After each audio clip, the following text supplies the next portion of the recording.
জয় জয় মা জয় জয় মা জয় জয় জয় জয় মা জয় জয় মা জয় জয় মা জয় জয় জয় জয় মা মেঘ বরণা ত্রিনয়না আদ্যা শক্তি কর করুণা মেঘ বরণা ত্রিনয়না আদ্যা শক্তি কর করুণা দীন দয়াময়ী ইচ্ছাময়ী তারা জগতের পালিকা জাগো জাগো মা দীন দয়াময়ী ইচ্ছাময়ী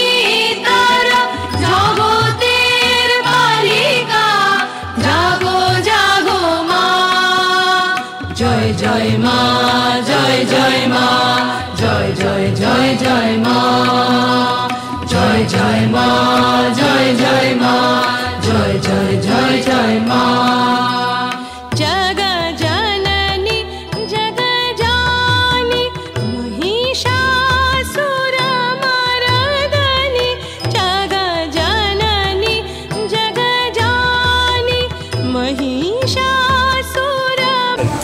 সকলকে জানাই হৈমন্তিক শুভেচ্ছা এবং অভিনন্দন। বাড়ির পাশে আরশিনগর, না এটা কিন্তু আরশিনগর নয় এবং বাড়ির পাশেও নয়। এই দর্পণে দৃষ্টি দেখতে গেলে আপনাকে কিন্তু আসতেই হবে মানকুণ্ডুর নিয়োগী বাগান। মানকুণ্ডু নিয়োগী বাগানে তাদের এবছরের ভাবনা দর্পণে দৃষ্টি। চলুন আমরা তাদের কাছ থেকে শুনে নিই তাদের এবছরের ভাবনা নিয়ে তাদের কি মতামত। আমরা আমাদের মাঝে পেয়ে গেছি নিয়োগী বাগানের সম্পাদককে, চলুন তাদের সাথে কথা বলে নিই। নমস্কার স্যার, আপনার নামটা? আমার নাম তাপস দাস, নিয়োগীর বাগান জগদ্ধাত্রী পূজা কমিটির সাধারণ সম্পাদক যুগ্ম।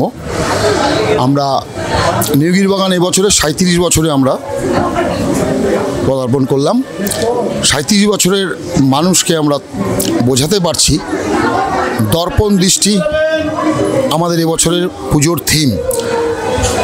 আমাদের প্রতিমা শিল্পী সুশান্ত পাল, মণ্ডপ সজ্জায় আমাদের দেবাশিস গুচ্ছাই।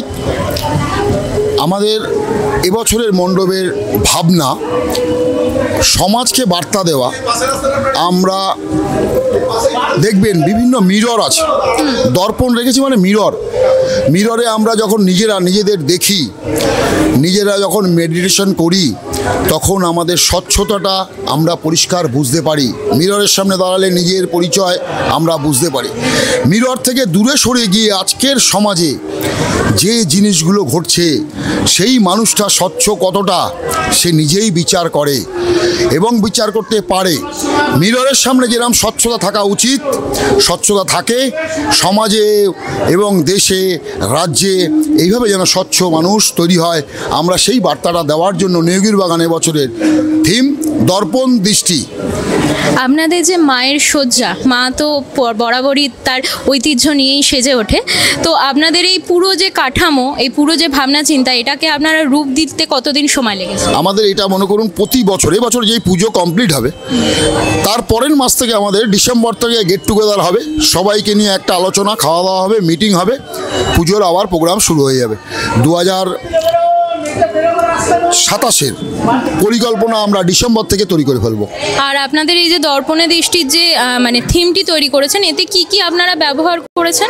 আমরা এর ভিতরে অ্যাক্রিলিক কাগজ টাবের ব্যবহার করেছি, একটা ধরনের পাতা, হোগলা পাতা টাইপের পাতা, পদ্ম পাতার মতো ব্যবহার করেছি, গাছের শেকড় ব্যবহার করেছি, শেকড় দিয়ে কর্নিয়া তৈরি করে, চোখের নার্ভ, গাছের শেকড়গুলো আমরা এখানে বোঝাচ্ছি নার্ভ। অ্যাক্রিলিক যেটা আছে দেখুন মিরর, মুখোশগুলো উল্টো করা আছে, মিরর দিয়ে নিজেকে নিজে দেখছে, সেই নিজে দেখে নিজের পরিচয় আমরা মিররের মাধ্যমেই পাই। সেই পরিচয়টা যাতে বাইরেও আমরা ঠিক সেভাবে স্বচ্ছতার সাথে চলি, সেই কারণে আমরা এবারে দর্পণ দৃষ্টির এই ভাবনাটা এনেছি। তার মানে আপনাকে কিন্তু নিজেকে খুঁজে পেতে গেলে একবার কিন্তু আসতেই হবে নিয়োগী বাগানে। নিজের মূল থেকে শুরু করে নিজেকে খুঁজে পাবেন নিয়োগী বাগানে। আপনাকে অনেক ধন্যবাদ, আপনাকে জানাই হৈমন্তিক শুভেচ্ছা। আপনারা সকলে আমাদের সঙ্গে থাকুন এবং দেখতে থাকুন NXT ডিজিটাল, যারা সরাসরি চন্দননগর থেকে আপনাদের বাড়ির পর্দায় পৌঁছে দিচ্ছে জগদ্ধাত্রী দর্শন 2025। সাথে আমি আছি অঙ্কিতা রায়।